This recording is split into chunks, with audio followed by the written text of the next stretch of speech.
What's up everyone, in this video I'll show you how to use the sheet summary feature on Smartsheet.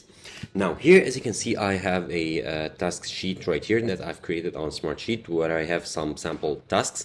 It's in the calendar view. However, if you switch to the grid view, let's switch to the grid view to see the tasks more clearly. As you can see here, I have two tasks and two sub-tasks here. And now to get a report, simply go to the left side and you'll see the task summary report. Now, if you click on it, you can see here a report summary. And once you click on it, you will open the summary here. Now, here you can get started by seeing here or searching through the summary itself and view the benefits and features that you can see here. So you can see some of the features such as end date, health allocations, and so much more. And you can select other values to view as well. So let's view notes, let's view created as well. So next, and here the status is not blank. Okay, apply. Now here it will generate your summary report.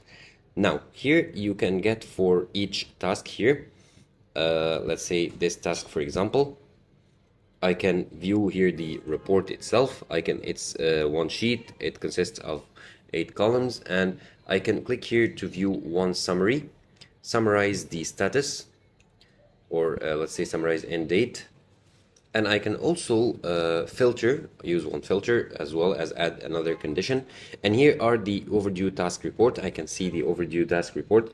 These tasks are overdue as well. The report here counts them. So it's a total of 2 subtasks which are overdue. Now, if I go back to the task sheet itself, I cannot see these options. I can only see them in the task summary report. I can generate a summary or view the summary for each of these conditions. Now here I have the summary or for only one sheet.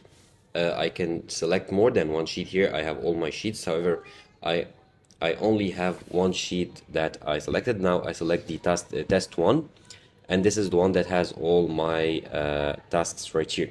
I can view in the group. I can group by a status that I choose, and I can sort by ascending. So let's choose by created. Let's sort them by created, and now they are automatically sorted by the date they are created. And now I can publish this report if I want to and view more activity log.